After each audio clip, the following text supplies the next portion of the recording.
a company that once sold 126 million phones in a single quarter. The company that controlled 49.4% of the entire global mobile market, whose ringtone was more recognized than the national anthem of most countries, was destroyed.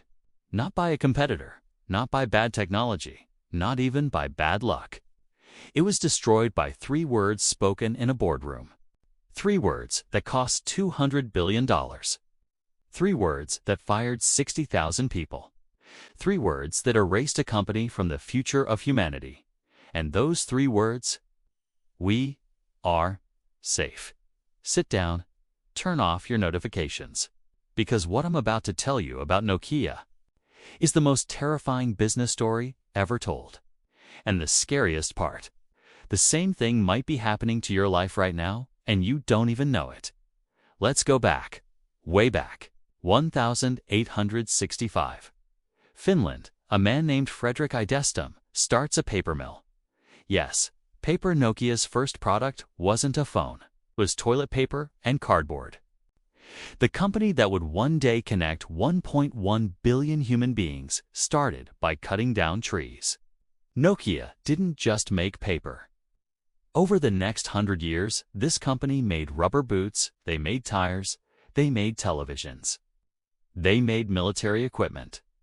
They made gas masks during World War II. Nokia wasn't a phone company. Nokia was a survival company. Whatever the world needed, Nokia adapted and delivered. Remember that word, adapted? Because it's going to haunt this entire story. Now fast forward to 1982. Nokia does something nobody expected. They launched the Mobira Senator, one of the world's first car phones. It weighed 10 kilograms. You didn't carry this phone. This phone carried you. Nokia didn't stumble into mobile phones. They chose it. They looked at the future. They made a deliberate decision to bet everything on it. Their CEO at the time, Kari Koromo, made one of the boldest moves in corporate history. He said, "We are going to sell off our paper mills, our rubber factories, our cable division, and we are going all in on mobile." People thought he was insane. Spoiler alert, he was a genius. 1992. The Nokia 1011. The first mass-produced GSM phone. And with this single device, Nokia didn't just enter the phone market, they created the phone market.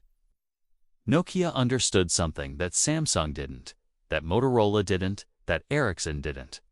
They understood that a phone is not technology. A phone is fashion. A phone is identity. A phone is who you are. Nokia was the first company to offer interchangeable colored covers. That single decision changed everything. Suddenly, a 15-year-old girl in Tokyo could have a pink phone. A businessman in New York could have a silver phone. A student in Mumbai could have a blue phone. Nokia didn't sell devices. They sold self-expression, and the world went absolutely crazy for it. 1998.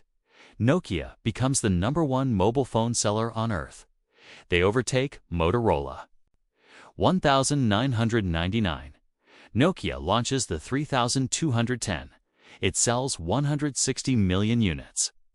2000. Nokia's market value hits $303 billion. They are the most valuable company in all of Europe. 2003. Nokia launches the 1100.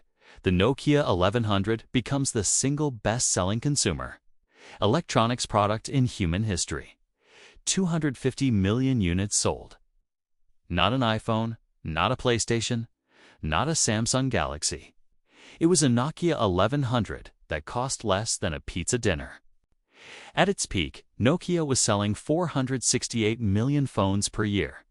That's 15 phones every single second. In Finland, Nokia wasn't just a company. Nokia was Finland. They accounted for 4% of the entire country's GDP. They paid 23% of all corporate taxes. Nokia funded universities. Nokia built hospitals. Nokia employed your neighbor, your cousin, your best friend. What's good for Nokia is good for Finland. Nokia wasn't a brand. Nokia was a nation. In developing countries, Nokia was even more than that. Nokia was the first piece of technology that billions of people ever touched. Their first connection to the outside world. Their first taste of the future. Nokia didn't just sell phones.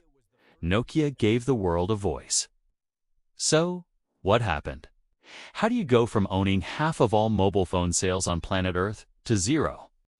How do you go from being worth $303 billion to being sold for $7.2 billion to Microsoft?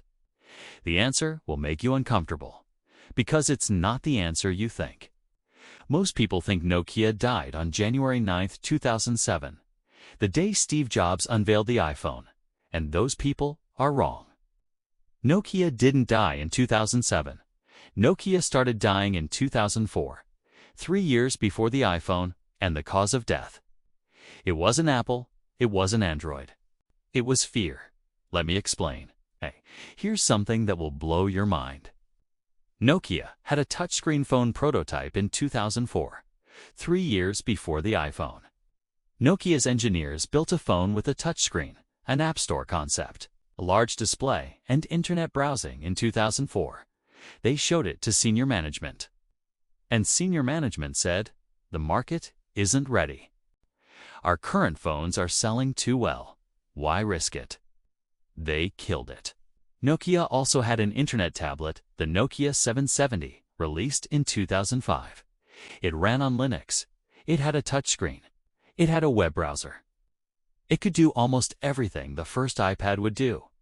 5 years before the iPad existed, they treated it as a side project, a hobby, a toy. They buried their own future. Nokia had the smartphone operating system Symbian. In 2006, Symbian had a 73% market share. They were so far ahead that catching them should have been impossible. But inside Nokia, something toxic was happening, a culture of fear. Middle managers were afraid to tell senior leaders the truth. Engineers were afraid to challenge decisions. Teams were afraid to take risks. The researchers interviewed dozens of Nokia executives, and they all said the same thing. We knew smartphones were the future. We knew it. But nobody wanted to be the person who said our current strategy was wrong, because that person would get fired. The disease that killed Nokia was silence. Everybody saw the train coming. Nobody pulled the alarm.